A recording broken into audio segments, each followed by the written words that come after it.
அழிக்கப்பட வேண்டும், ஒழிக்கப்பட வேண்டும், சனாதன தர்மத்துக்கு எதிரான மாநாடுகளை நடத்தி இந்து தர்மத்துக்கு எதிரான பிரச்சாரங்களை, அவதூறு வெறுப்பு பிரச்சாரங்களை செய்து ஒரு ஆட்சி நடைபெற்று வந்தது.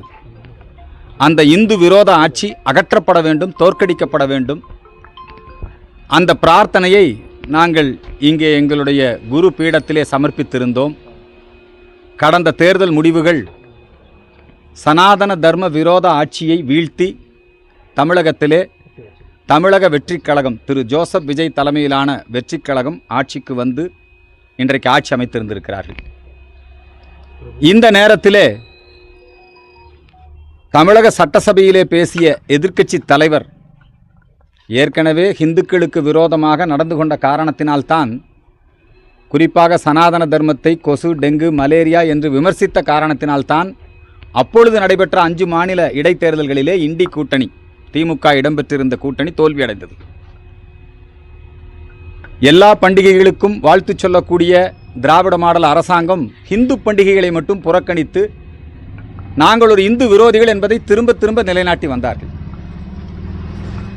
எப்படியாவது சிறுபான்மை மக்களுடைய ஓட்டுக்களை வாங்கிவிட வேண்டும், முஸ்லீம் கிறிஸ்தவ வாக்கு வங்கியை மொத்தமாக வாங்கிவிட வேண்டும் என்பதற்காக இந்த நடவடிக்கையை திமுக தொடர்ந்து கடைபிடித்து வருகிறது.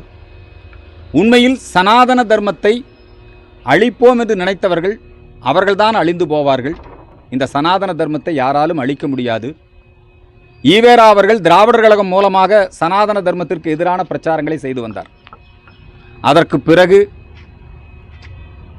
அண்ணாதுரை அவர்கள் ஒன்றே குலம் ஒருவனே தேவன் என்று சொல்லி ஈவேராவுடைய கடவுள் மறுப்பு கொள்கைகளை கைவிட்டு, பிரிவினை கொள்கைகள், திராவிட நாடு தனி கோரிக்கையை கைவிட்டு திராவிடர் கழகத்திலே இருந்து பிரிந்து வந்து திராவிட முன்னேற்ற கழகத்தை ஆரம்பித்தார்.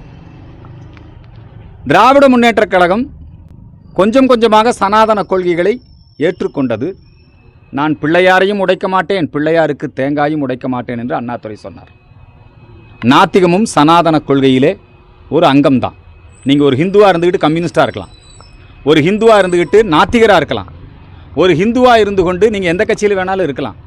ஆனால் ஒரு இஸ்லாமியராக இருந்து கொண்டு நீங்கள் நாத்திகராக இருக்க முடியாது, ஒரு கம்யூனிஸ்டாக இருக்க முடியாது. இந்து சமயம், சனாதன தர்மம் எல்லா கருத்துக்களையும் உள்வாங்கிக் கொண்டது. ஆகவே தான் அண்ணாதுரை அவர்கள் ஒரு பெருவெற்றி பெற்றார். திராவிடர் கழகத்தினுடைய அந்த எதிர்ப்பு தெரிவித்து, கடவுள் மறுப்பு கொள்கைகளுக்கு எதிர்ப்பு தெரிவித்து, இப்பவும் ஜோசப் விஜய் கட்சி ஆரம்பிக்கும் போது என்ன சொன்னார்? கொள்கை தலைவர் ஈவேரா, ஆனால் நாங்கள் கடவுள் மறுப்பு கொள்கையை நாங்கள் ஏற்றுக்கொள்ள மாட்டோம். ஆனால் இன்றைக்கி ஜோசப் விஜய் முதலமைச்சராக இருக்கிறார். அவர் முதலமைச்சராக இருக்கிற பொழுது எதிர்க்கட்சி தலைவர் பேசுகிற பொழுது இது மாதிரி கிறிஸ்தவத்தை ஒழிப்போம், இஸ்லாத்தை ஒழிப்போம்னு பேச முடியுமா? சம்பந்தமே இல்லாமல் உதயநிதி தொடர்ந்து சனாதனத்தை ஒழிப்போம் என்று முழக்கமிடுகிறார். இது சட்டப்படி தண்டிக்கத்தக்கது. ஏற்கனவே இது சம்பந்தமாக உதயநிதி மீது வழக்குகள் நிலுவையில் இருக்கிறது. இந்த வழக்குகள் நிலுவையில் இருக்கிற பொழுது அவர் நீதிமன்றத்துக்கு கர்நாடகாவில் ஆஜராகும் போது அல்லது வேறு பகுதியில் ஆஜராகும் போது நீதிமன்றத்தில் போய் என்ன சொல்கிறாருன்னா, நான் அந்த அர்த்தத்தில் பேசலை அப்படிங்கிற மாதிரி சொல்லிட்டு வர்றார். தொடர்ந்து நாங்கள் சட்டப்பூர்வ நடவடிக்கைகளை மேற்கொள்ளுவோம்.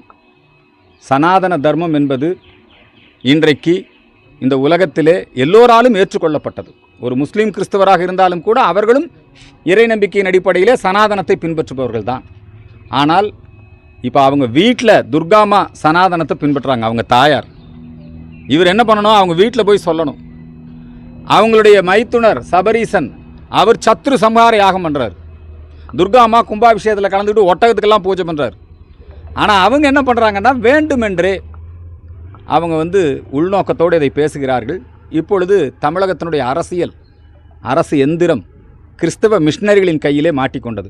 இப்போ சபாநாயகராக வந்திருக்கிறார் ஜேசிடி பிரபாகரன் ஐயா அவர்கள். அவர் ஒரு உண்மையான கிறிஸ்தவர், அவருக்கு என்னுடைய மனமார்ந்த பாராட்டுக்கள், வாழ்த்துக்கள். ஆனால் சட்டசபைக்குள்ளேயே பைபிள் வாசகங்களை மேற்கோள் காட்டுவது, இந்த சனாதனத்தை எதிர்த்து பேசிய உதயநிதியை அவர் அனுமதி கொடுத்தது, அதை கண்டிக்காமல் இருந்தது, சபை குறிப்பிலிருந்து அதை நீக்கி இருக்கணும். உதயநிதி ஏன் அங்கே போய் பேசுகிறாருன்னா, வெளியில் பேசினா கேஸ் போடுறாங்க, சட்டசபைக்குள்ளே பேசினா அந்த பாதுகாப்பு இருப்பு, அதனால் அங்கே போய் பேசியிருக்கார். ஜோசப் விஜய் அவர்கள் அவர் தேர்தலிலே வாக்குப்பதிவு முடிஞ்ச உடனேயே ஓட்டு எண்ணிக்கைக்கு முன்பாக எல்லா கோயிலுக்கும் போனார். திருச்செந்தூர் முருகன் கோயிலுக்கு போனார், சாய்பாபா கோயிலுக்கு போனார், நாகூர் தர்காவுக்கு போனார், வேளாங்கண்ணிக்கு போனார். சனாதனம் என்பது எல்லாரையும் அரவணைப்பது தான்.